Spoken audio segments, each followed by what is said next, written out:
right. Starting with energy. And sarcasm. Yeah. Cut. Take two.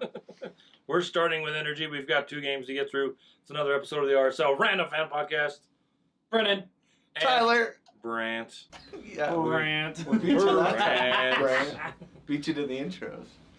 Yep. So, anyway, we got 2 games to talk about. We had the really exciting MLS season opener. Boom. They could not, they spent so much time on all of the pregame stuff, talking about how important it is that Real Salt Lake become the team of Major League Soccer. The right? team of the decade. They couldn't stop talking about. They spent so much Salt Lake talk. hours and hours and hours previewing Real Salt Lake against. No, is that not how it went? No, it was not really at all. No, mostly the Messi train. the Messi train. Yep, all about Miami. Are you getting tired of it? Well, and then Will Smith showed up so that people would buy more of his song. Welcome to Miami. Nobody's Remember that bought song? that song in years. Well, he was trying to bring it back all by himself. Way to go, Will. He did a great job. Thanks for showing up. So, do we want to go over the lineup? Because we talked about Do Miami. we host? You tell us, host. I am going to read the lineup, and you can do what you want. Perfect. So, the first game of the season, McMath in goal. Then we had the back line of Anelli, Glad, Vera, and Brody. And then in the midfield, Ojeda and Palacio, kind of a 4-2-3-1. Midfield above those guys, Luna, Ruiz, and Gomez. And then up top, Chicho Arango. Captain Chicho. Captain, yeah, they made that decision. He's now the team captain, which, is anybody surprised? Or were you expecting maybe Glad or... I mean, that would have been cool, but I think Chicho's a good choice, too. I liked it on the bench. For that game, you had Beavers, Holt made an appearance, Silva, Oviedo, Chang, Hidalgo, Julio, and Caliscan, a kid from nowhere, out of nowhere. From not the Portland Timbers. Yeah, he got drafted last year and then made it with the Timbers, but he's made it with us, at least made an impression, made it to the starting lineup, and then we also had the kid, Fidel Barajas, on the bench. Fidel. So, just real quick, their lineup. We don't normally do this, but it's Miami, so let's do Miami's lineup. Just the All-Stars. we're falling into the MLS trap. Just the All-Stars, just the quality of player on the other side. So DeAndre Yedlin, former Premier League player, but whatever. Jordi Alba, enough said. Sergio Busquets, holy crap, right? Like Messi, Luis Suarez, like, and then, Robert Traylor and Gomez and Gressel have all been MLS All-Stars. They have Gressel now? Yeah. Jeez, man. How much money do they have? So we call that lineup stacked, which is pretty cool. I mean, and then Drake Callender, he's an up-and-coming keeper. But, very good keeper. their center backs aren't stacked, but they're solid, Yeah, they're if not you got Messi world in the middle, class, you don't but- really need to be an all-star in your position. And that's the sad part is I thought we were going to attack them, and Chicho was going to have the upper hand on those two, and it didn't end up panning out that way, but, Yeah, I digress. I was super surprised. The first half was really flat from RSL. Is that fair? very one-sided, yeah. And I thought, we've got the rah-rah coach of the year. Right? We've talked about Zen how... Master. Do they not know who we have? I mean, seriously. Did Pablo. they not consult with us before they played that one? Pablo is this master motivator. Mastroni. Minestrone? Sorry. Masteroni? Hey, I didn't know if you were like crossing him with some. I thought I heard a macaroni. pun in there, and I went for it, and the pun wasn't existing, so... Well, I was going to say that I love it. it's Maestroni because he has the knack. Oh. That's terrible. But if there was one game where you should be able to get your team fired up, it's the game where you come out as the ultimate underdog against the best player on the planet. And Exactly. you could have made... There's no reason they should have come out too fired up. Right? Yeah, I feel like it should have been like we got this, let's do it, let's just freaking show them who we are. But then we must have saw Messi and was just like, let's just be a spectator for the first half. and watch what he can do. And I get that from Pablo Ruiz. He probably grew up watching, hearing, seeing Messi. Oh, he's a Ronaldo fan. Well, he's from the southern part. He's not a porteño. He's not from the, Buenos Aires, right? Yeah. But he probably idolized Messi to some degree. But the rest of them, what's their excuse? We got some Colombians and it's like, I get it. There's some admiration, but I don't know. I didn't see one time where we just clocked him and said, I don't care. Get over it. You know what I mean? Well, he's the greatest. I mean, you got to be starstruck as a soccer player. Sure. Well, but you don't have to run around with a Sharpie trying to get him to sign your kit during the first half. Right. Which is kind That's of true. what it might felt look like. And I think this speaks to a lot about how, with the roster change, or mainly just the coaching change, and then we were expecting to see this brand new philosophy on the field and brand new way of moving the ball. And it was like not there. And We're like, what? Where is it? Where'd it go? There was no identity at the first half. No, for sure. Yeah, and maybe they were trying to sit back and play defensive and just kind of get through the first half and go into halftime 0-0. But it seems like a massive opportunity missed. And the way we ran the press, Pablo's a big proponent of the press, but when Pablo Ruiz is running the press up top, I just don't know that that's the answer long term. I think we tried it out and we were like, what? Oh, another good disagreement on my side. This is I like Pablo. This is why he's in the middle. Yeah, so Pablo Ruiz just coming back from, that meniscus surgery. Yeah. I can't expect a guy to be in full 100%, game form like he was before. I mean, that's going to take some time to build up that rhythm and get back into the way he was before. I think he's a perfect set for that midfield. And I think one thing we complained about mainly on this podcast last year was, where's our midfield? Yeah. And now we're not having to worry about a midfield at the moment, which is pretty spectacular. Yeah, the midfield is the best part of the team, and it's only going to get better. As long as they get another guy from the championship, right? We're still kind of naive, though, and that's why I think Matt Crooks is a great addition, because he definitely didn't play that way in the second game. No. No. Foreshadowing there. Holy cow. Yeah, I mean, I'm not going to say it was love at first sight, but... but too late. You're already alone. Yeah, I know. You didn't even step on the field, man. Fanning your fanboy. Anyway, I think Ruiz didn't like his performance. I don't think he liked what he did. I don't think he liked the way he performed. And he was kind of angry throughout the game. He was kind of mad. He wasn't doing the fist pump thing you hate where the crazy demonstrative stuff. But he was still, you could tell he wasn't. I think in both games he's come off as more composed. Yeah. So that's nice. But him playing that 10 role, is that what they call it, where he's right below the striker in between? Yeah, kind of trying to connect the mids and the offense all together. Yeah, I don't think that's where he's going to stay. So, Well, let's hope he gets rid of the 10. I don't think the 10 is our option at the moment. Well, we'll see how it goes. Yeah, I think 25's our new 10. Absolutely. So, first half, really not much to write home about. It seemed like it went... Well, I was looking at the app, and the app goes, kickoff, yellow card, goal, 15th minute. halftime. I was like, wow, not a lot happened. And of course, they're just putting substitutions and goals and stuff like that on there. But yeah. We got a yellow card in the 15th minute, Pablo Ruiz. And then Robert Taylor. Robert Trailer. Do you remember that guy? He played Tractor in the NBA. Trailer. Tractor Trailer. See, you remember. Yeah, dude, he's a big kid. No, this is Robert Taylor. Small. Not a big kid. Not a big kid, no. But he is really good in space and in one-on-one battles, and everybody's watching Messi, so he becomes a much better player. When he gets double-teamed off the ball, he's a much less good player. but Messi's on his team, so he all of a sudden his game goes up dramatically, right?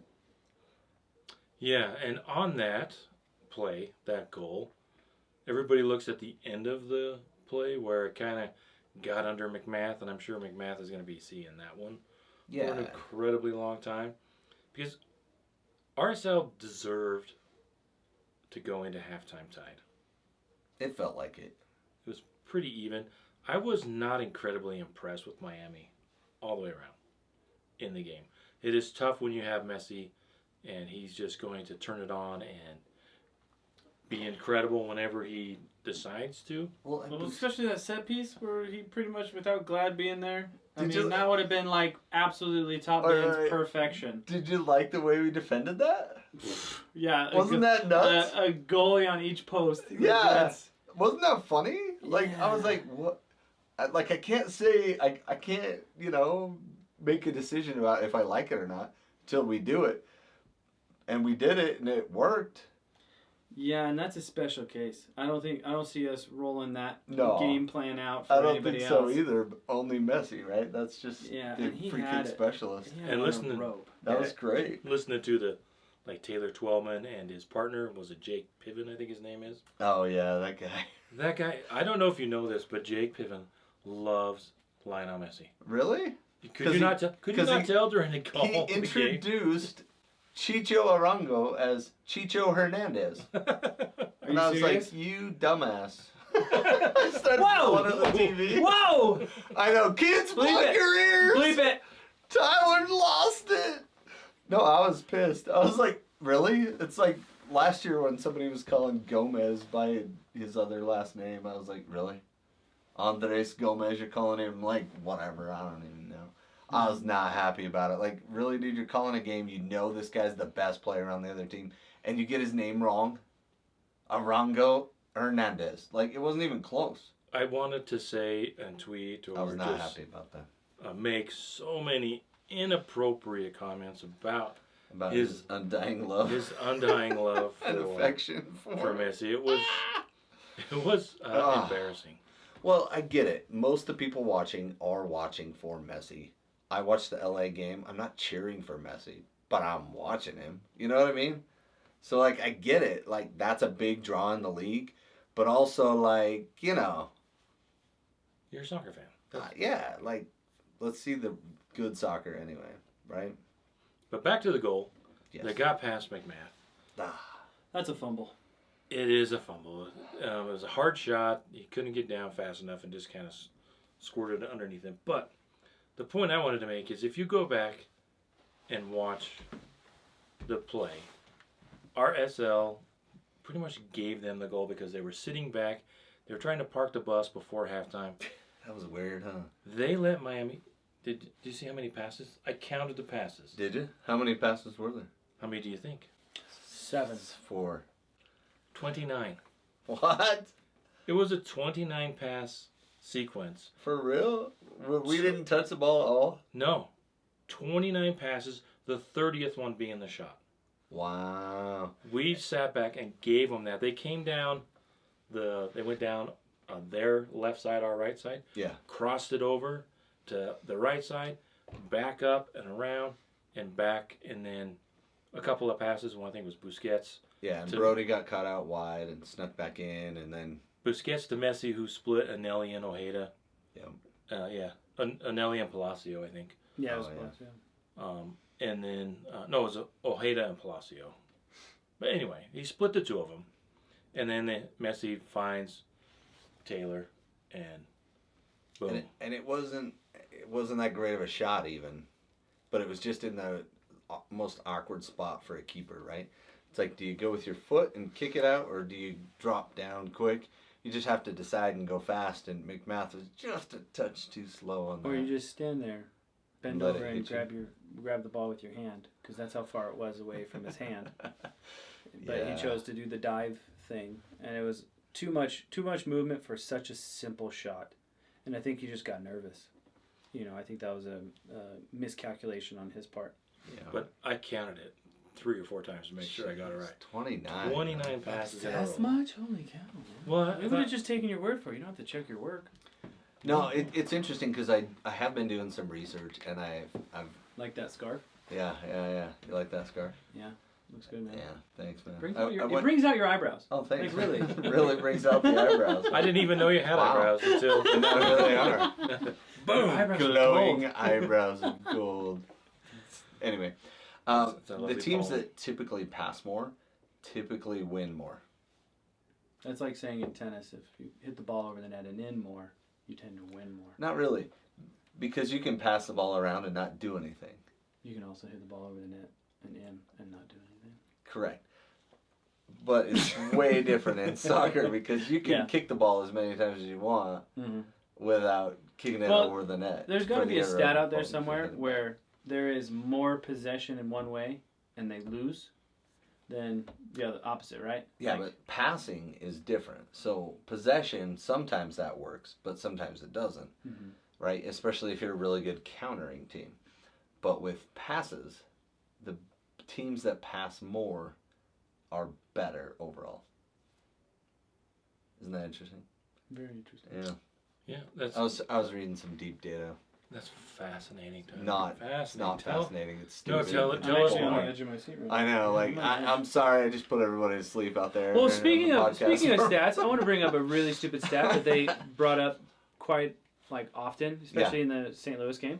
Was what was it? The most likely to win or goal Expected goals. Yeah, or- expected goals and all that. Just throw that stupid stat and away. the percentages. Nobody gives a crap, dude. Nobody gives a crap about they do. we got a They do. 78% chance of scoring a goal. to Like, win. no, they don't. That's like you put it in math terms. Like math doesn't calculate to soccer. I put it down right there. For the game against Miami, RSL had an expected goals of 1, Which, and Miami yeah, we had should've- 1.5. Yeah, and they I- shouldn't have. I Yeah. really hate that stat so much. I think it's pretty arbitrary, or just kind of it's kind of a way to describe the game. And based on the Yeah. chances The flow we of the had, game. right? And when you watch the St. Louis game, we score, and it like completely shifts the probability of winning, Oh, and it's yeah. like, The well, no probability of dirt. winning, Like, for what do you sure. mean? You Yeah. need a math equation to figure out. Oh, they scored a goal. They're more likely to win. Like, it's stupid. Well, And they it- had on the Miami LA game. They had the percentage down at 2% by the time Messi scored. So I was like, "Whoa, 2% chance! Oh, they did it!" Yeah. Yeah. Yeah. Sorry, side note. Anyway. No. I So- think the expected goals is a little more insightful on how the game went and the types of chances they had. But yeah, you're right. The expected win is like, really? You think they're going to hold on? Percentage of winning. Yeah. That's funny. So what happens? What's going on after the half? So we get to halftime, and then after halftime, RSL comes out, and it was a different game. It really was. RSL played totally different in the second half. What are Spread they them doing in the out. locker room that makes it so they all of a sudden turn into a soccer team that wants to fight? It's like, Like, is there a pre-game situation that's happening that's not the same as the halftime? I don't know. Conversation? I don't know if we changed the way we press. I didn't get enough out of that to figure it out, but we pressed better We pressed because better, they yeah. gave the ball away to us so many times in the middle of the field, and we still didn't get a lot of great chances. You know what I mean? It's like, Yeah, the first- let's go capitalize on it. First 5-10 minutes, it was all RSL. They were all over Miami, and they were crazy turnovers, and it was just a totally different team. I was thinking maybe we just ought to pretend, like when you get to the game, just pretend that we've already played a half, and then before the game, Start there. start there, and Pablo could go in Mentally. and just say, "Hey, this is what we need to do in the second half. Come on," because not being fired up to start this game, I still can't get over it. Well, that's a common theme. Like last year, that happened all the time where we were just so low, like dull in the first half, and then we come out fiery in the second half. I don't understand that. Like it seems like a terrible tactic as a leader or coach. Yeah. Well, and then it also was kind of like, okay, do we not like what's going on out there? And I think Pablo lost a little bit of faith in Palacio. Really? I think he kind of was like, I don't like what he's doing. Don't like the ground he's covering. I don't like the passes. Doesn't feel like he's intercepting anything. You know what I mean? And he subbed him out in the 66th minute Yeah, and and put in Fidel. Fidel The Barajas, kid. 17-year-old kid who by all accounts. I mean, they couldn't say enough nice things about him in the St. Louis game as well. And Julio came in for Gomez. And that changed the way we were playing too, because Julio was playing like right mid. Mm-hmm. Did you catch that? He was playing like the. Who is it? Who is it that plays that way? Rubio Rubin. Oh yeah, The Rubio He's the Rubin right press. mid forward, and then that kind of dropped Ruiz back to the defensive mid, but in the end, Julio didn't really do much either. guy cannot dribble. The guy cannot dribble to save his life. But here's the thing that I think changed the game the most. When Gomez didn't pass to Chicho. No, when was it Gomez? I think it was Gomez, and he crossed that ball to Chicho, and Yedlin just decked him, and nothing happened. He just can't. He was running back. Chicho's ahead of him. He just runs right into Chicho, knocks him over. Cross comes across. Nothing happens. No review. No nothing. And it's like, how in the world does that happen? Like, I get that Messi is Messi, but this is DeAndre Yedlin, and he can foul Chicho Arango in the box. And I was just like, oh my gosh, I lost it. That happened twice to Chicho. Yeah. There was another time where, I don't think it was Yedlin, where he was coming down the middle, right outside the box. I think it was Kuzco, whatever that guy's name is, Krzyzewski, Crisco. Right outside the box, runs over Chicho, and nothing. Yeah. And a similar And the foul, ref's like, oh, just two bodies coming together. He kind of does this with his hands. I'm like, but Pablo Great Ruiz got a yellow card for a similar foul. right. That was even less of a foul than the one that Chicho, which, And the second one was worse. DeAndre Yedlin was behind him trying to run to catch up, and he's faster than Chicho. I get that. But so he should be able to get around him and get in front. But Chicho was in front, and he went through him. And the ref's like, nah, play on. Nothing. Yeah, and I don't know if you could tell this, but the ref was from Spain. He was from Spain. He was the scab ref, right? yes, In the first game. Scabby the ref. Scabby the ref. I haven't said, I was a little upset during the game I was a lot upset after that. with the Miami game. And I didn't really want to say anything because we don't blame refs here. We very rarely blame refs here. However, the But- circumstances were such. And you could argue, the refs haven't been totally as heinous as I was hoping they would be. But at the same time, there is just something off. And there was just enough off in this game. It's like one of those things you can't put your finger on it. You can just tell that they were just not up for the moment. The ref. The ref. Yes. And I think they missed some calls, and I think Messi is going to Get the benefit every get the time. benefit for the most part until people get tired of the Messi effect. And then it'll flip back, and maybe in the middle of the season, the dog days of summer, they aren't going to defer to him as much. It depends on where Miami's in the standings. I wasn't incredibly impressed with Miami. I wasn't either. And But especially after that, I was like losing my mind. I was like, this seems so messed up, man. I think some teams that have some speed and know what they're doing and have their system in place and figured out are going to give Miami a hard time. Well, LA did last night. Sunday night, whatever game that was. Yeah. Saturday. LA outplayed them by quite a bit, and we outplayed them in the second half for sure. And it was there for us. It was there, multiple chances, multiple times. But you can't expect the ref to give it to you. And then I think we can talk about, in that second half, and it's a similar story in the St. Louis game, but RSL felt like they were just this close. A goal was coming for them. Mm-hmm. And then I was surprised Luna, I thought Luna had a pretty good game against Miami. I agree. But he ended up subbing off fairly early too, right? Yeah, Was and it the 70? 73rd minute, Caliscan, who, and there's That was the strangest sub I ever heard of, because we got the press invite or the press whatever email that said, oh yeah, and by the way, we grabbed we signed Caliscan. He's on the Like the day bus. of or something. Yeah, it's and emergency signing. but he signed with the Monarchs. He had signed with the Monarchs, so it was a call up. Technically, it wasn't a new signing, but he had recently signed with the Monarchs, and then he was the emergency call up from the Monarchs, which is, the rules of MLS are crazy, right? I mean, that's what we had to do to get him there. So Well, he that's what we did. must have impressed somebody, the universe and Must have. Pablo, Yeah. because he ended up getting into the game, getting subbed in. But I don't know. You can't put it's Lionel Messi. I mean, he goal, didn't show poorly, but I mean, the goal. I kept yelling.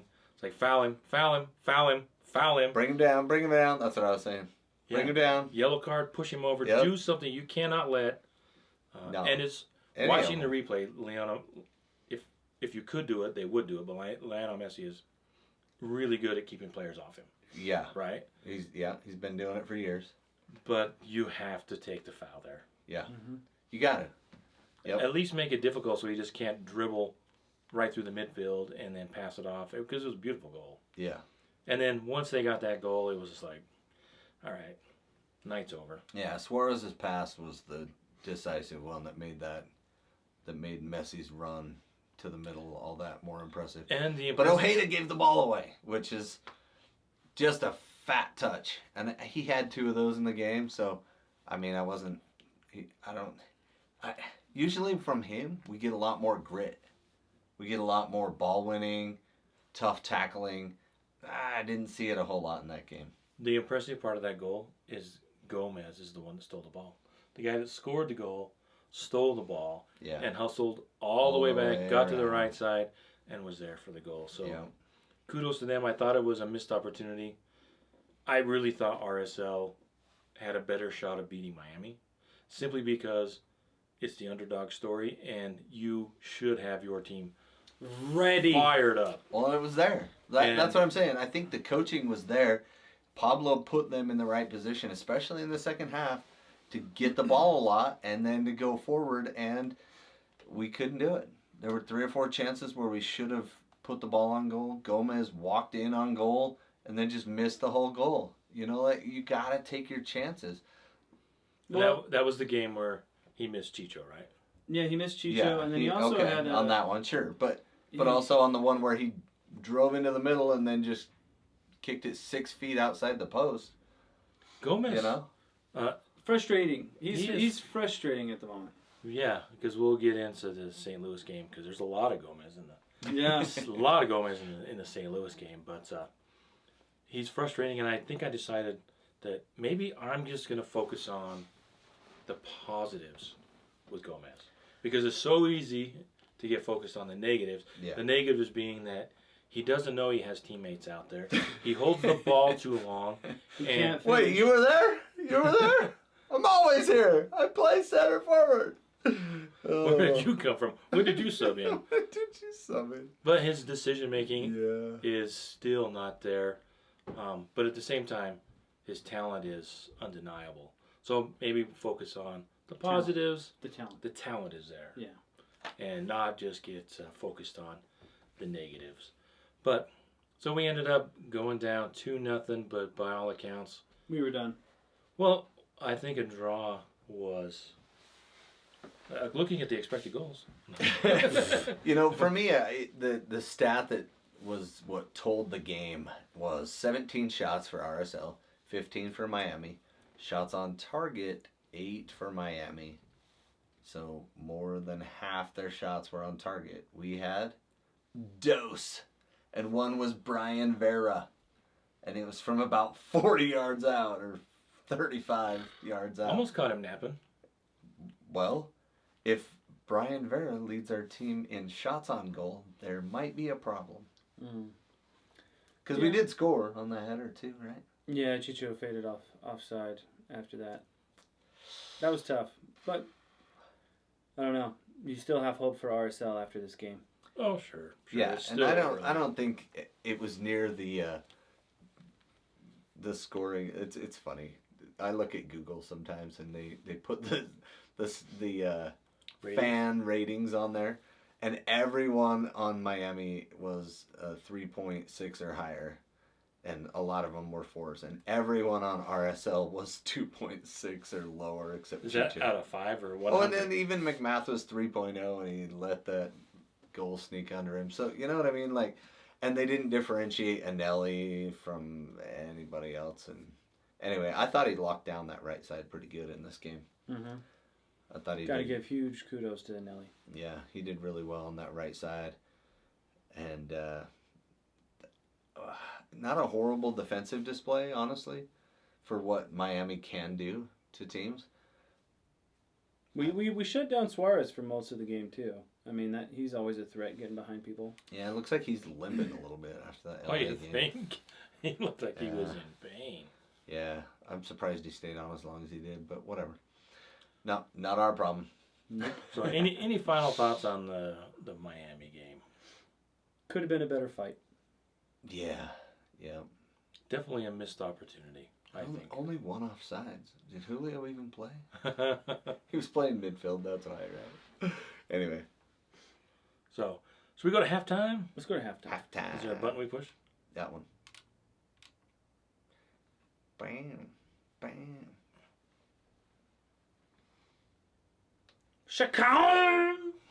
So for those of you on the video who couldn't hear that was our halftime jingle, Medley. brought to you by our sponsor. Our almost sponsor, our Water. almost best friend. Oh. Ghost Pickleball. Yes. Ghost Pickle. So, any orange slices for the first game? I gotta give Anelli huge props.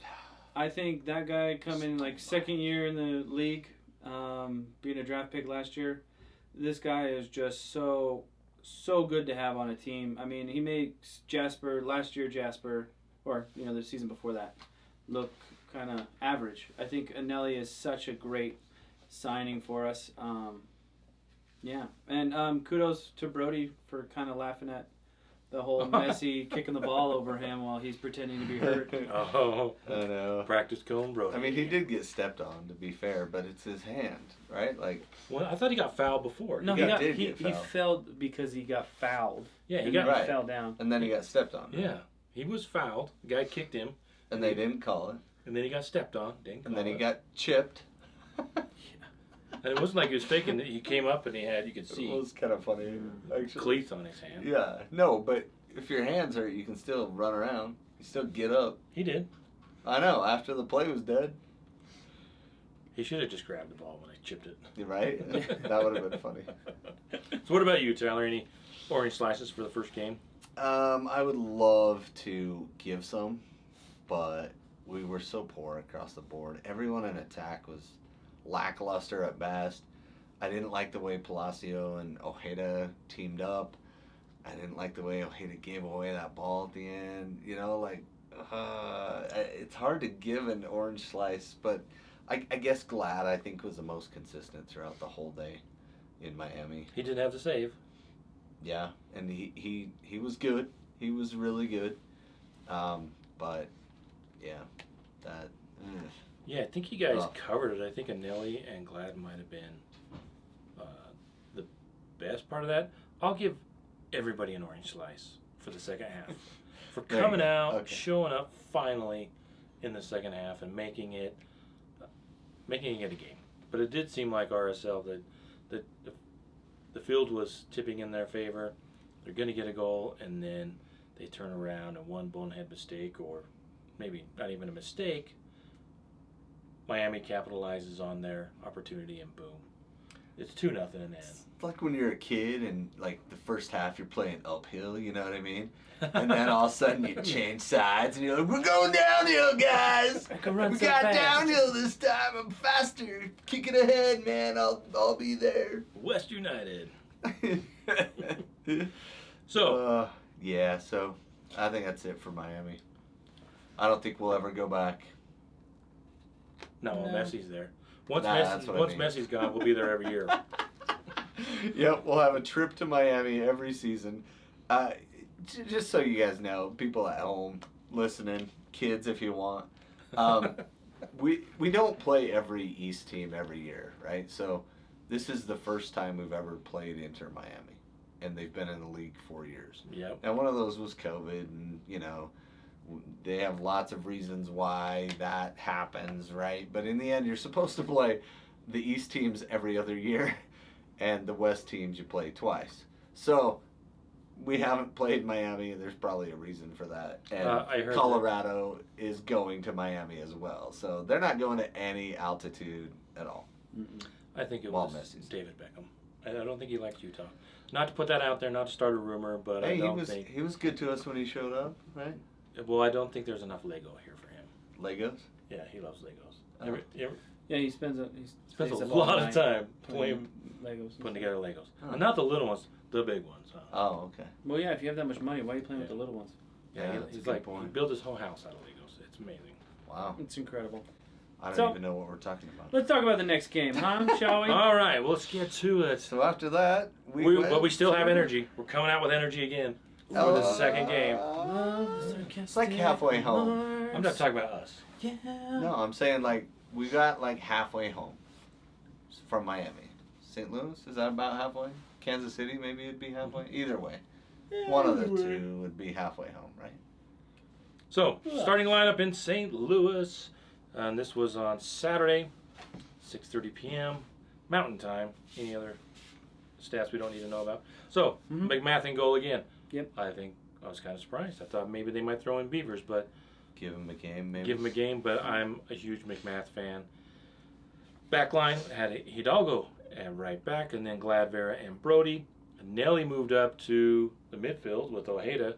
Palacio went to the bench, as Tyler was suggesting. And then midfield had Luna, Ruiz, and Gomez, and Chicho up top. I was looking on the MLS app, and they have a really funky positioning. 3-2-2-1. Yeah, don't worry. The other team's a 3-3-2. So I mean, I don't know how that adds up to 11, but there you go. That's pretty funny. Good Somebody's job, cheating. MLS app. You guys are awesome. Anyway, I like the way we lined up here better. I like the way Hidalgo came in and played. I thought he definitely belonged in this game.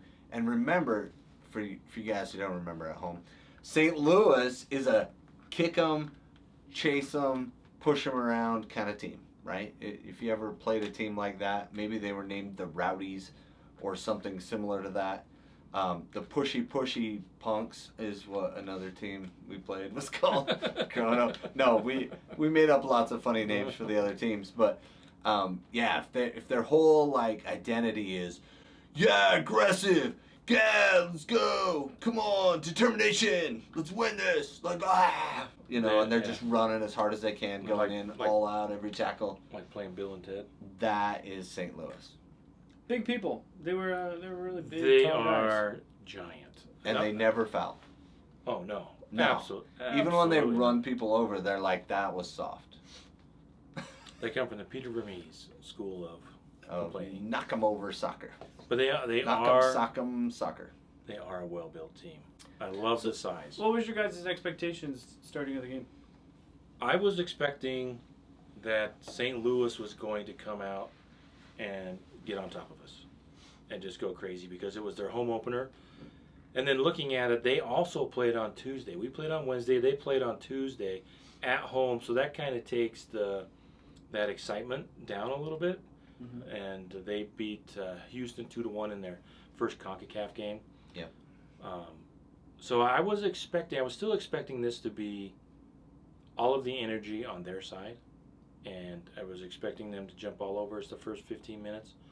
But it turns out RSL came out like they should have came out to play against Miami.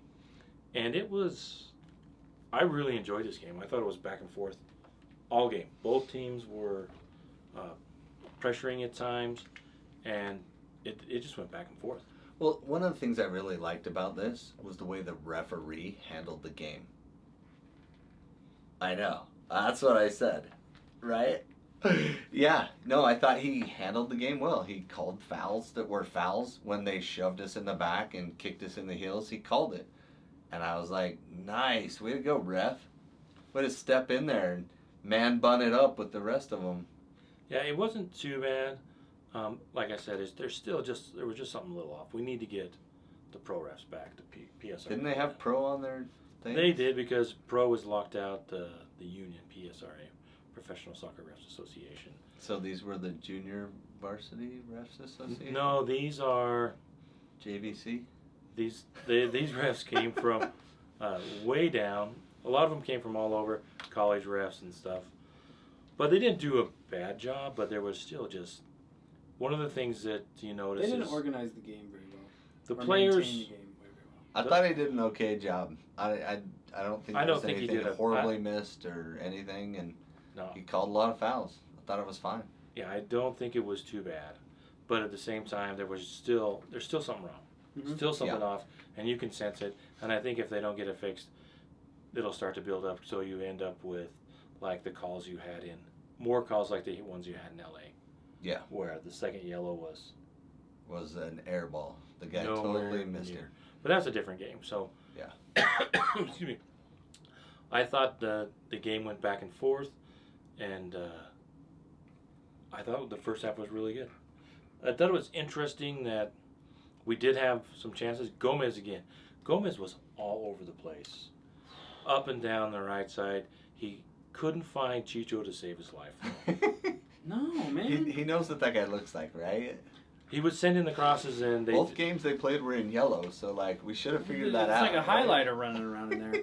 So it was pink versus yellow highlighter. Like, how do we not like? he did have the great Keep that play up. where he carried the ball like 70 yards Yeah, and got around the defender. I think it was Nielsen. yeah. He Oh, got yeah. one-on-one with the keeper, And then he passes it to the keeper. Like, what kind of finish is that?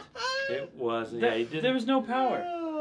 And then there was lots of times where he tried to get that cross, but it was on the ground, couldn't beat the first defender, Tim the Parker. Chicho. Yeah. And Tim Parker's gonna win that ball all day. Tim Parker, he had to go out. He got injured in the Yeah, that was in the first half. a couple off of the injury ball. concerns Yeah, we right wish- off we wish with him well. Vera and then Tim Parker. I mean, I guess Vera was just worried that he had hurt himself, but he He got clipped really good on the ankle. yeah, If you watch the replay, Vera.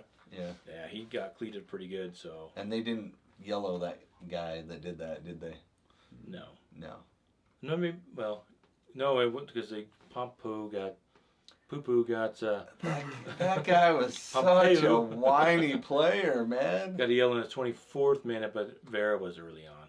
But RSL came out. Chicho was Chicho So had whiny. he had a shot real quick, like 2 minutes. Yeah. Mm-hmm. Is that the one he skied? This is when he got both sides of the net in this game. Mm. Yeah. He got the first boy got the right side for the keeper and the next side in the second half. But I thought it was a really well played first half. It is interesting. RSL kept going down the sides because that's kind of where they were forced to go down. Yeah. Because St. Louis clogs the middle and They play really tight together. they do. And you know the player that really struggled in this game for us was Luna.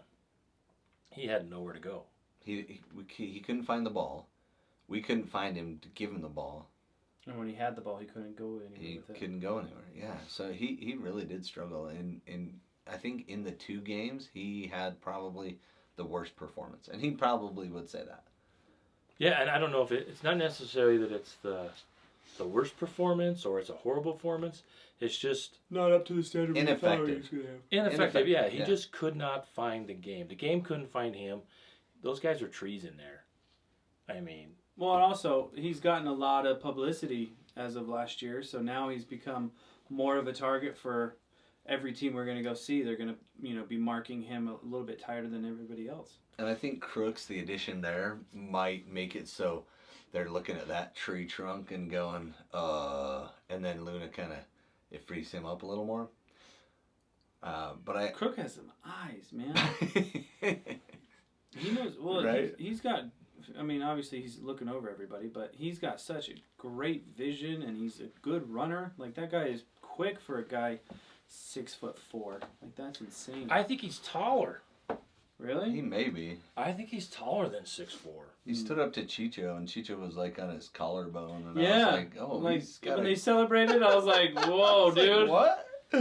I think he's 7'3". Oh my I- gosh. It's one of those things that you don't want to be too tall in soccer, right? Right. Yeah. They're not going to Too think. tall. But, it could be one of those things like Jasper Loffelson is listed as 5'11".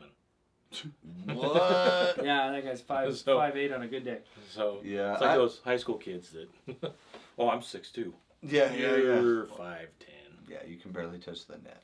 Anyway, So, but first, go ahead. no, I was gonna say Yarrow came in for Tim Parker and then got 2 Oh, shots to the head right after that. how did that guy stay in the game? I don't know.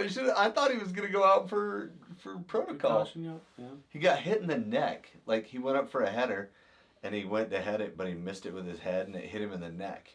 Yeah, that ball came off his head and dinged him good. Dinged him right in the neck, dude. And somebody was on his shoulder. I can't remember who, but Glad. yeah, glad. Yeah, I think you're right. And then, man, I just kept thinking we were gonna score on a header. We had 3 or 4 opportunities to get on the end of those, and some of them were close. And Then a few minutes later, the one I thought, it's like, this guy, he's not going to leave. He's going to go out on a stretcher, out cold. Because he leaned in, he stuck his head in trying to get the ball before Chicho. Yep. And Chicho's shoulder just went right through the side of his head. And it's like, this guy is going to have a headache for 3 weeks. Because but he's so excited that he got to play, right? He came off the bench. He did not look like he was excited to play a couple times. Not after that. You're making me go back out there? Really? Okay. Can I have an Advil? Oh. So the first half went back and forth. I think McMath had some saves in the first half, didn't he? Didn't Brody have his save in the first half? Yes, that's right. His double save. The double Saved it save off the by line. Brody. Another player in the right place at the right time, just like Glad against Miami.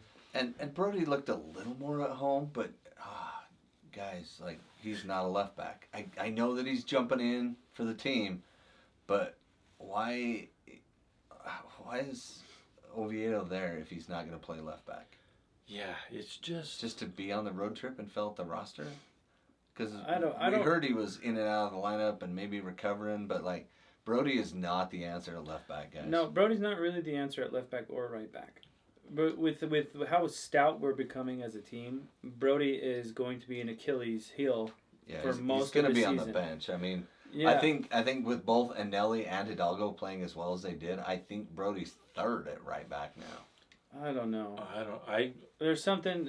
Pablo sees something in Brody, and there's something that Brody's doing consecutively. I just feel that for all the positives Brody has, there's quite a bit of weaknesses that other people can really start utilizing way too much. Yeah.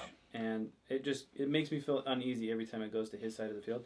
And that doesn't mean he's a bad player by any means. he's the player you want on your team. He is, yeah, absolutely. But when we have all these signings, it's like we should be setting a new standard instead of holding on to some of these other pieces that are.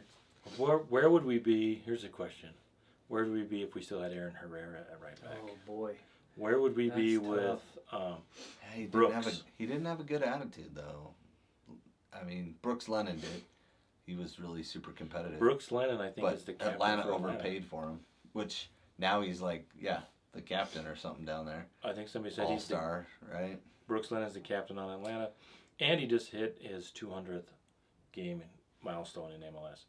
So, I think both of those players are probably better than Brody, but Aaron Herrera, I think, was sitting on $800,000 a year, and there was some that season after. During the season when Demir was injured, kind of his production kind of went down naturally because there's no one in there.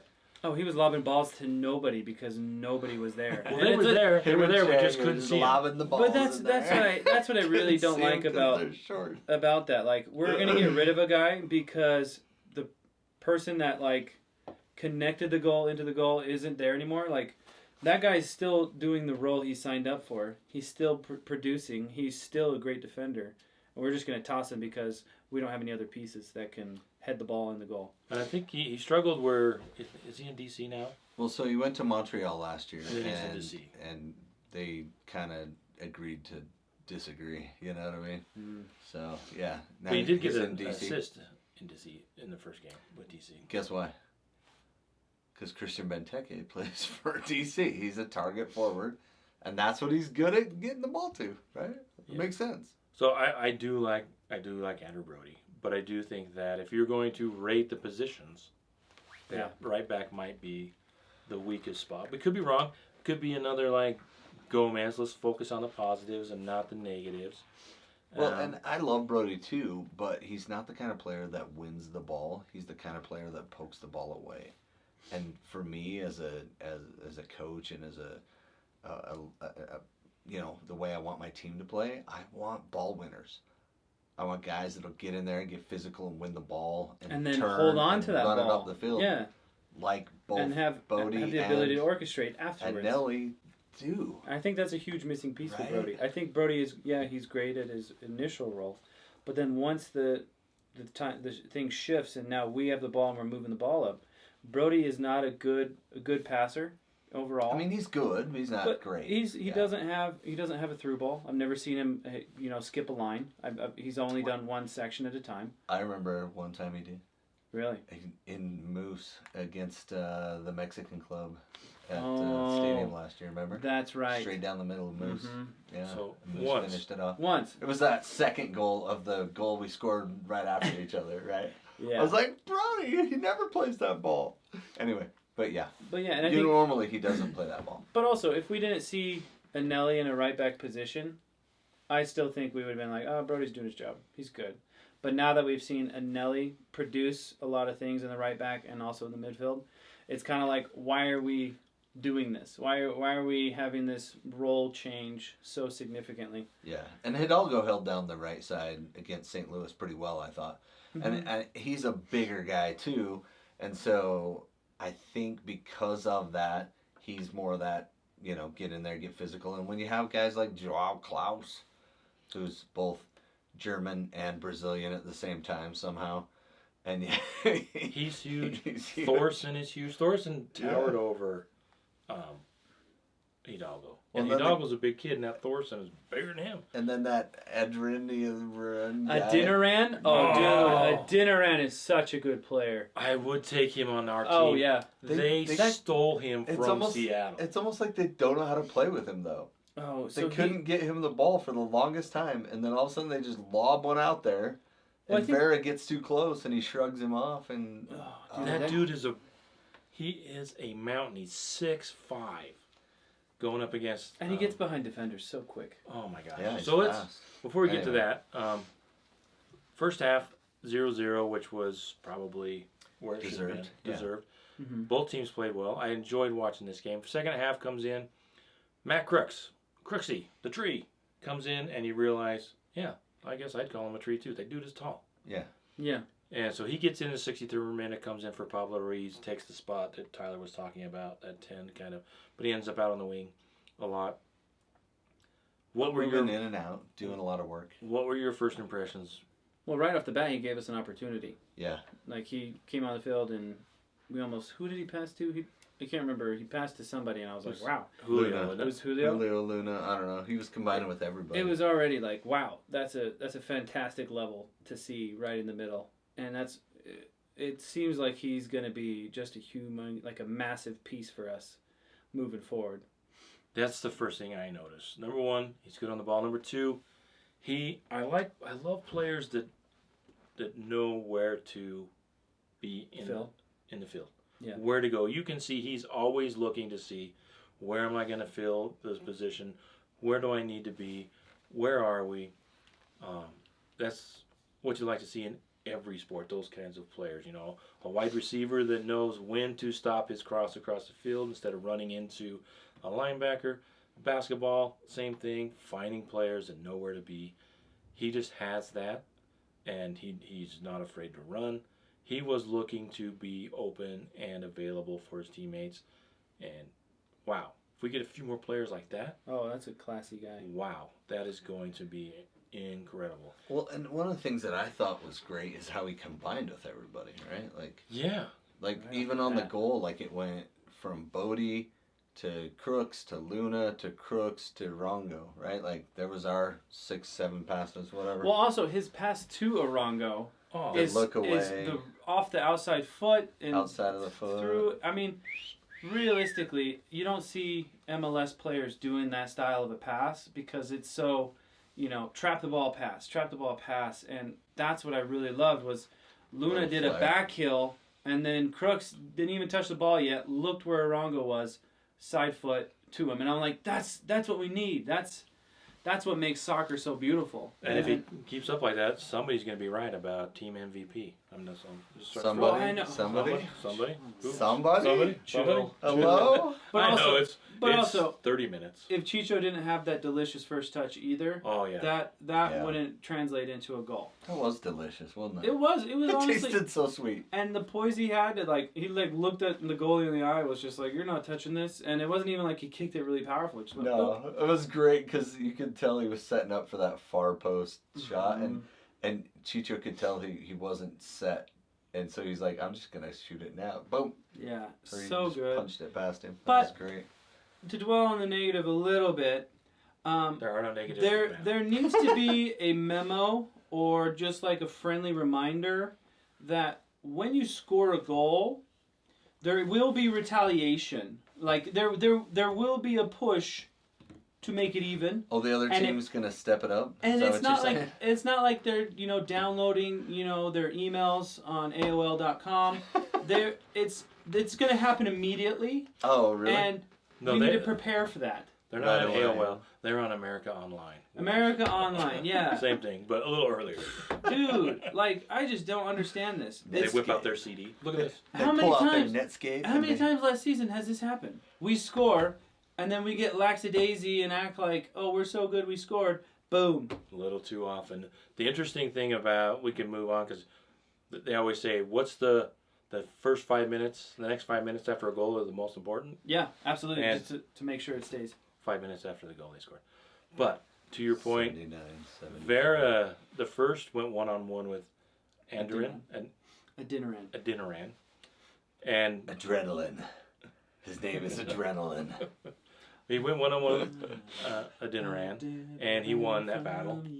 But this second one, it was kind of like the play against in Miami, Classic Can or whatever his name is, Callis Can.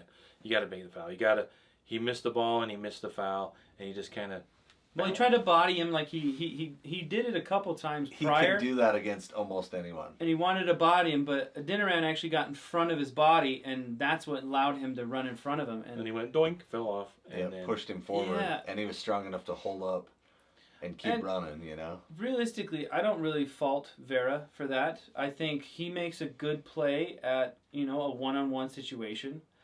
I do think that overall, as a defensive setup, that's what failed us. Was what are we doing? Like we're doing this weird shift where one fullback's shifting up like more than halfway up the field. We kind of have a 3-back, but it kind of looked like we just had a 2-man back most of the game. I thought Glad should have come over sooner. I thought so too, and especially since we're supposed to be doing that. What's it called? Where everybody is everybody's position.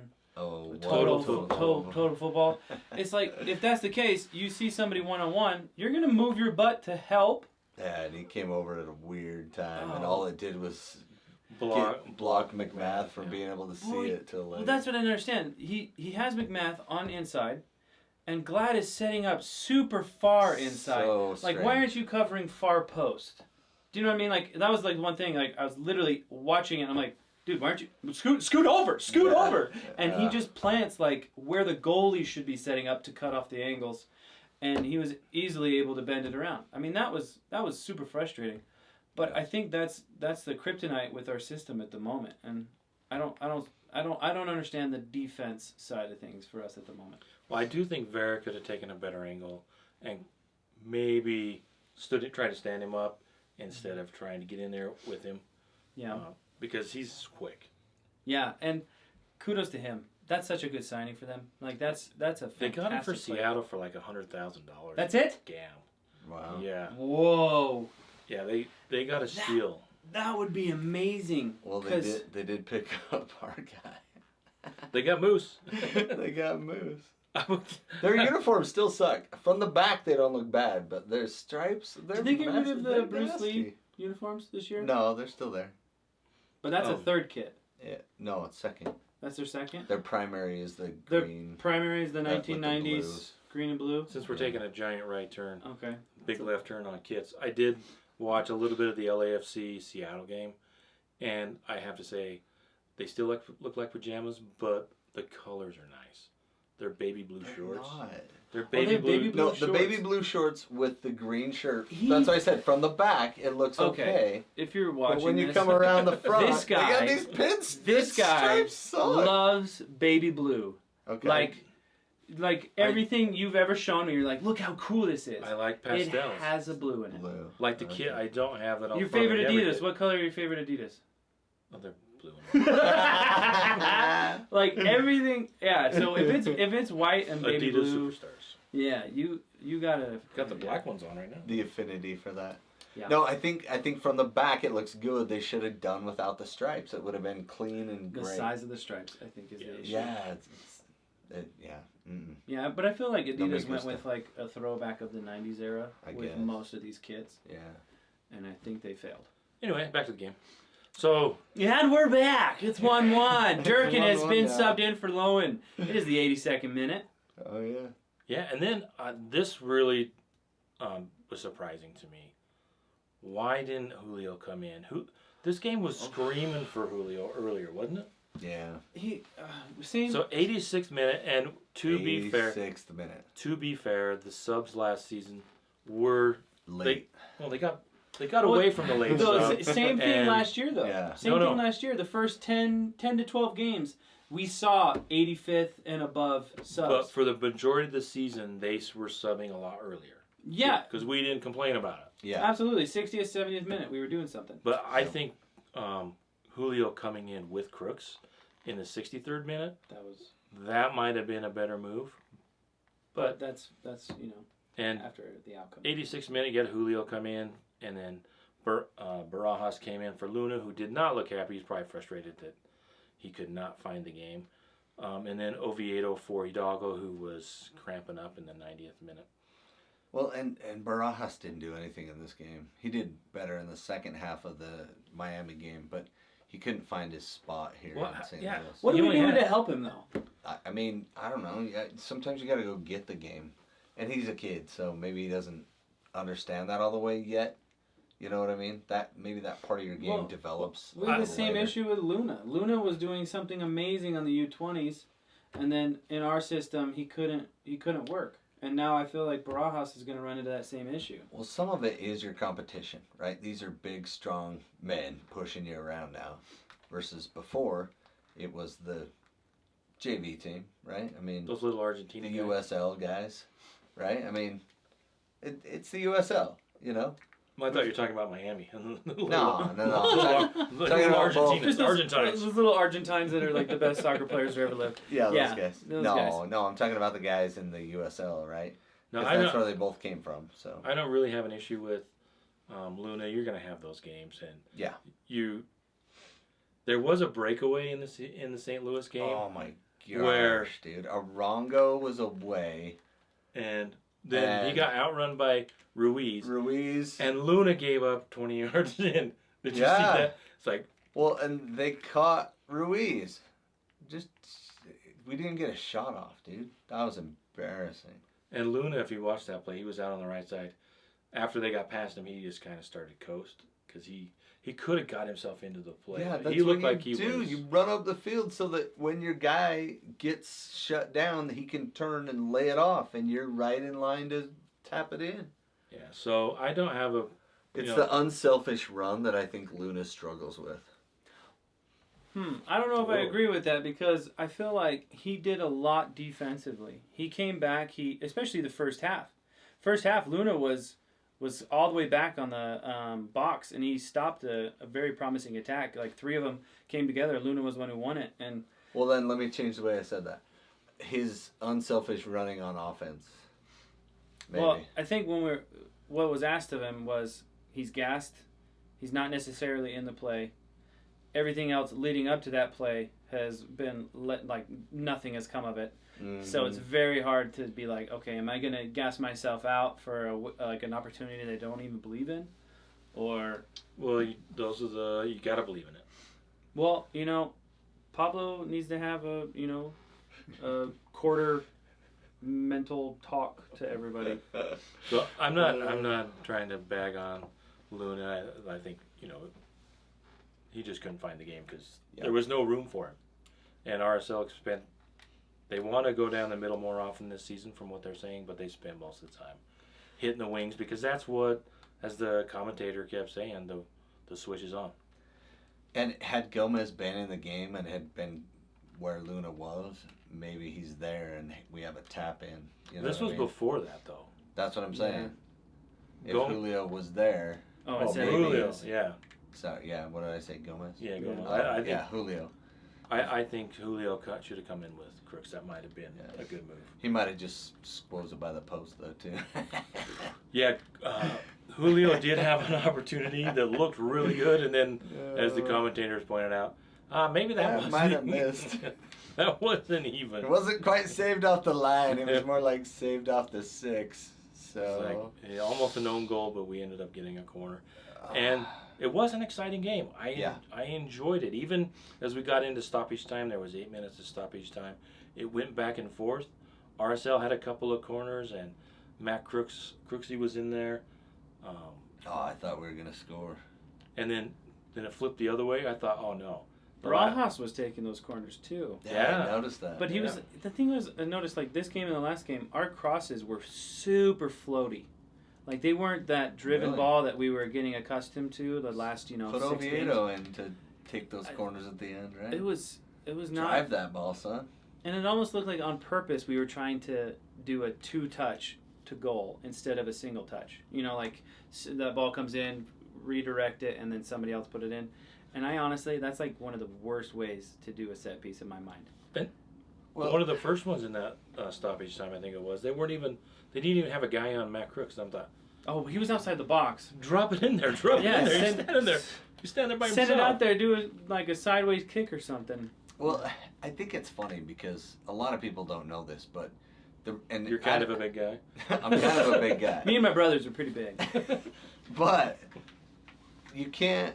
Like, if you go into the box, like, let's say we're lining up for, we got a 3-man picket fence going here, right? And we're going for this corner, right? Someone comes up and fouls us, like, pushes us, trips us, whatever.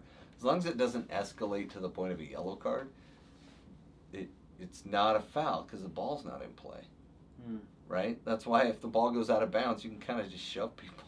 Right, like okay, kids. But that's your tip of the day seriously, from Coach Tyler. If the ball's out of bounds, do you want to learn about the dark arts like Professor Snape? Hit up our guy Tyler Thomas. As soon as the ball goes out of bounds, but kick somebody in the balls. The problem is that it's a really fine line to referee. I'm watching these games and these guys are killing each other. At some point, it's got to rise to the point of a yellow card, and you just. Well, he did have some conversations with him, right? Especially but that's the thing. He just blows his whistle. They get by him. He grabs them. The amount. So I think it's like the amount of flack that you would get, though. I don't love that part of the game. I don't love that. Because what's in the back of a referee's head is, if I get this even just a smidge wrong, I am going to get so much heat and so much backlash for my decision about something in the box. Like if it is not absolutely concrete and clear, it's like there's no way. But also, one thing I forgot that happened was Homeboy, who took the ball up the right side against Vera, and Vera didn't even really touch him, and he goes down in the box. And it was a total flop. Like, and he should have got a yellow for that. He should have. And I think Markinen or whatever his name that is. needs to be. That's going to help referees. The more they do that, where they give a yellow card for dissent or whatever it's called. Flop. Embellishment. Yeah, I think that is going to help out in the box type of situations, because that means if it's a real foul, it's going to be a real foul, not some of this rinky dinky stuff. But I think that needs to happen like ASAP. We need to see yellows for flopping immediately. And yet, they were refs without much experience all weekend, so it was hard to. I think with the experience, the ref we had actually thought he did a good job. I think so too. So I think he did all right. Yeah, like I said, it could be better, and hopefully we get. They're going back to the table February 28th. Sit down and hopefully get this ironed out. What are they looking for? Back to St. Louis. St. Louis comes here then? Is that what we're talking about? No, the PSRA and Pro are sitting down. Oh. I saw a thing. I honestly haven't studied it out, so I apologize for that. But they did say their requests essentially amount to an extra $100,000 a team, and the average amount of teams are worth value for MLS clubs is over $600 million. So they're not asking for a ton. I think their compensation is still at like 2019 level, where they haven't been adjusted for inflation. So I don't know. They're asking for. And there's been a lot of inflation. Let's be honest. Yeah, it's come back down, but there has been. I think they deserve more, and I think the only way we get better refs is by treating refs better. You don't. You just can't buy your way into better refs, but you create a situation. I mean, one team can, but not both teams. Well, you want to get the best officials, and you want it to be a desirable job. So, right. But at the same time, it's in there. I was thinking like economies of scale and all of that stuff. Yeah, economies of scale. Yeah, whatever that means. I'll just throw that out there. But they all the rising tide should raise all boats. Yes, and Major League Soccer has seen a huge influx of funds from Apple and Messi. Yeah, that one kid. Messi mania. They didn't give away T-Mobile free, Apple MLS season pass, right? They didn't do that this year like they did last year. They're not giving away games if you have the app for free. Just gotta subscribe. Yep. So. Or be a season ticket holder. Yes. Looking at the stats, so it ended up being a 1-1 draw, and by all accounts, if you looked at the expected goals, it was 2 point something for RSL and 0.76 for St. Louis. Yeah. And I thought it was really fair. Maurice Adu, I think he was the guy on the call. Yeah. Uh-huh. He was like his partner on the call was like, this seems like a good outcome, a fair outcome. He's like, no, I think RSL. Yeah. And then Mo's a good guy. I like chatting with him when we saw him in the box last year, but he's a really good guy. But the stat that jumped out to me. That. I dropped something. Oh yeah, you're just dropping a name there. Is that what you were looking at? Yeah, Maurice Adu. Yeah. So the passing percentage. Good job. Going back to my previous point, I don't know, an hour ago. I was standing right next to you when you talked to him, so I mean we're pretty much buddies. Yeah, I mean I introduced you, but whatever. I didn't get to meet Maurice Adu, so. Well, maybe you should have showed up to the game. Maybe that's why. That was actually super funny because I remember going like, "Who's this guy? I know. Why is he like, important?" and you're like, "Dude, Brennan, that's Maurice Adu." And then the other guy. He played in the World Cup, right? And then you just got him talking, and he and he was actually cool. He was super There was cool. another guy who did the bicycle kick. Maurice Who was that guy? The bicycle kick that was like super famous. Wait, which one? I think we met him. Oh, Marcelo Balboa. We met him at the same time, right? Yeah, he did the Spanish announcement. Yep. Yeah. I remember just being like, oh, I guess I should know them somehow. Yeah. You were fangirling pretty hard. Yeah. That was nice to see. He was my favorite player growing up. I wanted to tell. have hair like him. I mean, be like him, play like him. Yeah, that's it. Passing percentage, we were 82%. They were at 69%. So to me, that shows a little bit of disparity. And the other stat that showed disparity was possession. We were 60, they were 40. 528 passes for us, 318 for them. So we were nearly 200 more passes than them. Yeah. That's pretty impressive. Shows what this team can be. And that's what made me excited from that match. Not the score line, not all the goals we missed, but hey, we played our way and it worked to a large extent. We didn't win, but it worked besides the finishing. And that'll come. Yeah, I thought it was an improvement. Definitely improvement over the second half and definitely the first half of the Miami game. But I'm really excited. I am too. I feel like there's still a piece missing. There is an identity that we still need to find. But I think we're going to find that identity this season. I think we're going to be a pretty big deal coming soon. As soon as those pieces are able to connect. Yeah, you think we're kind of a big deal? I mean, when we first started doing this podcast, I didn't think we were that big of a deal. Yeah. But now, after seeing what we've done in the off season and all that, and we're kind of going viral here and there. Yeah. You're talking about Real Salt Lake, and you're talking about the podcast. Wait, which one are we talking about? I'm talking about Real Salt Lake. Yeah, that's what I said. Oh, okay. Oh, okay. Yeah, I was like, Messi. We are not a big deal. What do you mean? Yeah, We're just random. our 200 listeners are really. Hey, that's just Really on helped us. YouTube. That's true. But you know, if you could consistently listen to us over and over again, Then we appreciate You'll you. fall in love. yeah, you'll fall. Oh, that's Yeah. so sweet. But yeah, I think after these 2 games, Yeah. I think we're better than I was expecting to see us coming out of the gate. But I do feel that Pablo Mascheroni needs to grab the crap by the horns, or whatever that saying is, Grab the And- crab by the horn. and honestly get results. I think he is the key to do that. I don't think he needs to be one with the world and get his crystals all aligned. I don't know if he does that, but I really think the coaching side needs to put the foot down and get some results. Well, I think crystals work better when they're not in line. I don't know how that works. What, Are they energized? do you have to charge him? I think you I don't do. know how that works. You put them in your butt crack and then you pray. Oh, and wow. then- and then all that energy goes to the crystal. That escalated really quick. Isn't that how it goes? I don't know. I know. I had I a thought friend I once, just but we said were a naughty we were word. 7 years old. We didn't know what we were doing. So it was impressive. I was pleased with how we played. I'm excited to see what Matt Crooks does with Luna and Chicho and Pablo and Anelli. Orange slices for the game. Anelli. I have to agree with Mo Adu on the broadcast. He was talking about Anelli and how before the goals happened, he's like, how can you make the defensive midfielder the player of the game? That's what the one announcer said. And Mo's like, because he kicked butt throughout the game, man. He pretty much owned the midfield, and I was really impressed by that. Good job. Good job, Anelli. Absolutely. Macanelli. His first name is like Chukwuka or something like that. Chukwuka Meki. I can't say it right, dude. But that's how. That's. Let's practice for next game. So yeah, I would. It just goes by Mecca. I thought he That's was the man last of the half match. his- You know what? I would give my orange slice to Gomez for the positives because he was dangerous.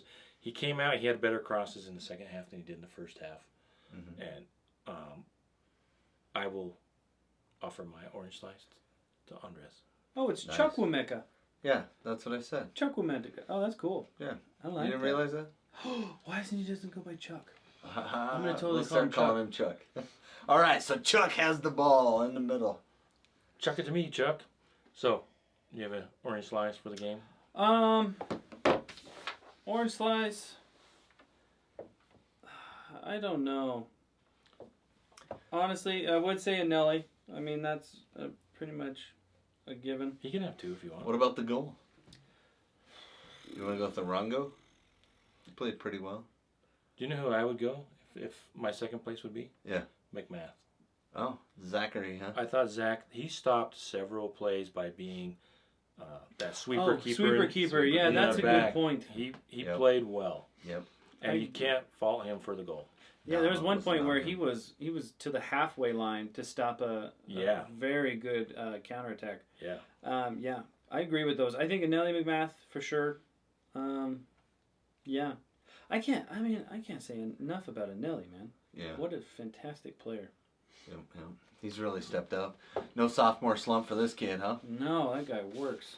So the next game is this Saturday Oh boy. with Colorado. Wait. No, Colorado. LAFC. I'm I sorry. don't say oh boy when we play Colorado. I say oh yeah when we play Colorado. When we play LAFC, I say oh boy. Yeah, LAFC, who kind of took it to Seattle. They won 2-1. There was 2-0 for the longest time, and then they gave up a late goal, not by Misovsky. But so yeah, and the game's at noon. Noon. Yeah, what a Noon weird on start. Saturday. Well, they're afraid it's going to be cold. Yeah. Because it will be at night, I'm sure. Yep. So, But any thoughts on that? I think we're. yeah, gonna... I think our last 3 games against LAFC have been, let's see, 3, 6, 9. I can add up real quick. 9-0 in the last 3 games. So we have not broken that curse. I think we had the one game where Chicho scored that one cool header where his hair flipped up all cool and stuff. And then we won 1-0. But the all-time series is 3 wins for RSL, 0 draws, Ooh. and 11 wins for the LAFCers, for the Will Ferrells of the world. So- Miss Garcia Parra or whatever. And we talked about it before. It's going to be a big test. RSL's schedule, at least on paper, to start the season is incredibly tough. Yeah. It'd be great to get a 3-pointer in any of these next coming games. Yeah. So, but we'll see you there at the game at noon. Yeah. Any thoughts on anything else? We could talk about the... Let's just get to Crawley, huh? Let's do it! Come on, Crawley update. I'll come in with enthusiasm for Crawley because we are on a 4-game undefeated You're not streak. supposed to say that. You just cursed it. Ringing it. Well, Well, it'll there be people have said 5 it. soon. Oh, other people have said it? 3 games in a row. 3 wins in a row and a draw. Wow. Haven't given up a goal in 3 games. Corey Adai has been stellar. Fire. He has made some incredible saves. So we tied Walsall, and then we beat Forest Green 2-0, AFC Wimbledon 1-0, and Accrington Stanley. We beat them both 1-0. The Axes are not as good as they think they are. Sorry, the Stanleys are not as good as they think they are. Yeah, because it's just a bunch of ladies with mugs. Oh, is One- that one what in a they're, row. is that what they're look? They have the funniest stuff over there. They have like the canaries. What's Walsall? The floppy birds or something? I don't know, man. I don't know. I just thought of that.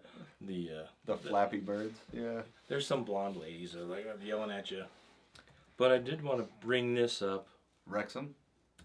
Yeah, Oh. let's look at the league table, League Yeah. 2. Let's take a look. Let's take a look. Standings. Mansfield sounds in first, 63 points. What? Stockport and then Right. Crewe Alexander have the 3 automatics. Wrexham in the 4th. They've fallen Fourth out of the position. automatic.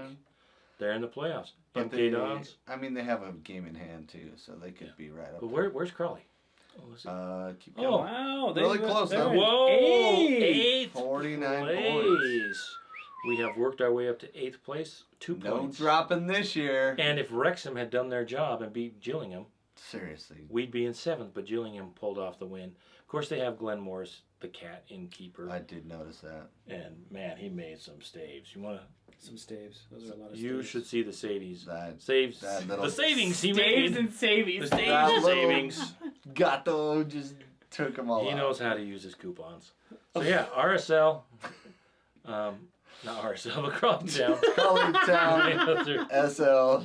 Dang it. Man, Crawley you're the Town, creator see. of this podcast, and you can't even get it straight, man. But look where Notts County's fallen. Oh, wow. Way down to. Look, so the teams from 13. 4, 5, 6, 7 play in the playoff at the end of the season, and the winner of those 4 teams is the 3rd place team that gets promoted. But, dude, And- look at between 8th and 16th. It there's is crazy. 3 points. Yeah, it is crazy how tight the middle of the pack is right now. You could lose a game and fall from 8th 8th to 16th. Yeah, you could. Yeah, it is crazy Oh. tight, and it looks like Forest Green and Sutton United looks like they're headed Sutton's to the National League, and slumping. Forest Green is fighting there. They actually won, but they're keeping Grimsby Town and Colchester. Cliveby Town? Grimsby. Grimsby Town. So Cliveby Town. Been would be very way exciting. cooler. being a Crawley Town fan, actually, you know what? Bandwagon's closed. Yeah. Really? No, if you weren't on a It's time fan to by get now, off. I'll let you know when it's open again. Okay. But Oh. I know all the Wrexham fans are jumping off. Oh, they're jumping off the bandwagon over there? They can still get promoted. Yeah, they could. We'll see how it goes. I mean, there's still quite a few games left, right? I mean, who can say no to Ryan Reynolds? They play Yeah. 46 games in League 2. Wow. 46? 46. That's There's a lot of 13. games. So there's still a chance Crawley could be 1 or last. No, Probably they're not not going to be last, last, and they're not yeah. going to be first because they're what is that? If I was doing math, Math's hard, 14 dude. points off first.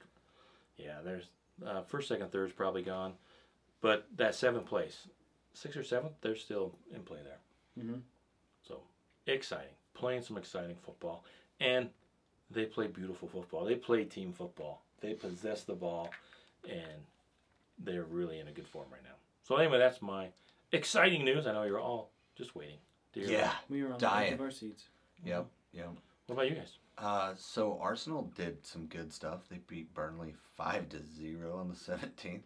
And then they came back and lost to Porto on the road in the Champions League. 1-0, right? in Portugal, which I get, but they nicked a goal right at the end. So, right, I mean, it was a good strike. To be fair, that was a cool goal, and you'd rather go out on something like that than a mistake or a weird bounce or something, right? But then they came back on the weekend and thumped Newcastle, who's up and down. They're all over the place, but 4-0. Joe Willock got one back in the 84th minute, but until then, Arsenal just dominated. I think it was 18-3 on the shots. So the Gunners are gunning for the top spot, which they're still not there, but they're close. It's Liverpool, Man City, and Arsenal. Bringing up the top of the league, 60, 59, 58. And your guy is on a hot seat, right? Me? No, we're sitting in fourth right now. Eric Ten Hag? No, 59 points. We still have an You're talking opportunity. about Man United? Or... Oh, sorry. Talking about my team, Wrexham. No. Just kidding. No, so, yeah, you can't really love them at the moment. You can't really hate them, but you do. The only thing that we're really ever excited for is somebody purchasing the team. So Ineos finally... I'm going to start a GoFundMe. Yeah, you're going to have to GoFundMe billions of dollars. But Ineos just went through with Sir Jim Ratcliffe to have keys to Old Trafford pretty much. So now they're going to be able to make decisions for the team, which is really nice. No, they got the Glazers out of the decision-making tree? No, they did not. Oh, okay. However, they did purchase a quarter of the team, like 25%, and the rights to manage. Oh. So they're going to essentially control Man United, but the Glazers still have a final say because they're still sole owners. Yeah. Those guys... They own the Tampa Bay Bucks. They suck. Like, I don't understand how... Like, there's got to be a way where fans can, vote them out or something. No, I hear you. My Reading team is suffering from a Chinese owner that's disconnected and won't pay their bills. Yeah, that's why the fans. Money anymore, that's why the fans stormed the field a couple weeks ago, right? He doesn't have any money, and they don't want him there, but he can't sell the team because it's not a great time, or I don't know, whatever. They need somebody to step in with big money, and Man United. A lot of money up there at the Man United area, though. Yeah, Man United is not. I don't think they're going to be doing anything in the coming years.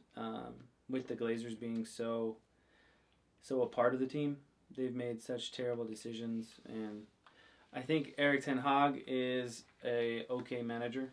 I don't think he is, Jurgen what you Klopp thought he was going to be. Yeah, he's not that high level. His way of coaching and his style isn't producing a solid win every single game. I mean, yeah. It's kind of interesting the way they line up most of the time. You either got these 4 or 5 guys that are in their 30s, right? Casemiro and Eriksen and these guys. Or you got these kids that are like Anthony and... No. Anthony needs to leave immediately because he's absolute trash. He only has a left foot. Like, you make that much money, work on your right foot. But you lost to Fulham midweek, bro. Like, dude, Fulham. That game... And to be fair, like, Anthony Robinson was probably the best player on the field that day, but that guy's a stud, and he's American. Even though he talks with a British accent and grew up in England. He's American, man! He plays for the U.S. freaking A! Sorry. And looking at the bottom of the table, which there's usually that's where it's all always fun to look at that. Excitement. Too. Luton Town, I was really excited. They were on a roll, and then they've yanked off 3 straight losses. And if they're not careful, they're going to end up like Burnley and Sheffield, who are kind of out of touch. Those Burnley and Sheffield United, they're going down. Well, I think it's, what's his name in Burnley? That linebacker guy that owns them. What's his name? The guy that played for the Texans with the J.J. Watt. Yeah, J.J. Watt, yeah. J.J. Watt owns he's a... Did you see the investor? problems he got into? Because he was, like, posting things about, like, he was posting clips online and stuff. No way. And he got in all this trouble, and Ryan Reynolds and those guys were, like, teasing him. They're like, oh, you didn't know the rules? How do you not know the rules, man? It was funny, yeah. So, but no, he owns Burnley. He's part owner of Burnley, and and our boy Austin Trusty still plays for Sheffield United, but and Luton actually looks like the only of those three that could maybe work their way out of there, but Forest, Brentford, or Everton have to go down if that's the case, and it's going to be tough. I really like Luton Town. Yeah, that's because they're just so small town. Yeah, they are. So, any other thoughts on anything related to anything at all? soccer? I'm excited about the home opener, March 2nd. I am too. Yeah, it's gonna be cool on Saturday, huh? I need to get a jersey. I think I do. Yeah. Well, don't wear it in the press box. I'm not going to. You know why? That's favoritism. Just like every game, we favor RSL. Sorry. Yeah. Yeah. So we thank you for listening. Thank you for watching. We're figuring out this video thing. We might even try some editing. Who knows? What? We might dabble. We'll dabble. And make it much more enjoyable. Maybe we can CGI our faces or something. Who do you want to be? Wigs. We should wear wigs. We could be wigs. Yeah. That would be really good. Oh, I need some cool hair. Yeah. Yeah. Give one the hat that has the mohawk that I just find it on. Like the Ford hat that you got? Yeah, that's a good one. Thank you for listening. Please follow us. Subscribe. We're on YouTube. Follow us on Instagram. We'd love to see that grow, especially when we're going to be adding more video during the season. YouTube, X, Twitter, whatever it's called. Everywhere on social media. I thought it was called 10. 10. No, it's X. The Twitter. He likes X. He tried to I thought it was Roman numerals. No, he tried to. He just didn't like Twitter. Is that why he renamed it? He tried to name something else X, but he couldn't. But SpaceX. SpaceX. His son is AE-12, which is the airplane, the precursor to the Blackbird. Yeah, I mean, he spelled the SEXY with the letters of his Teslas. Right? I thought that was hilarious. Model S, Model E, Model X, Model Y. Okay. What did you? I mean 3. It's called 3, not E. Mm-hmm. That's totally different. That's not why I did it. Okay. So, thank you for listening. Reach out to us on. You can reach out to us on email. Yes, and then also if you play pickleball, please hit up our friend, our good long-time standing friend Brandon Steinekert. We go so far back. If you're into pickle, buy a Ghost. Yeah. Yeah, please do. So, thank you for listening.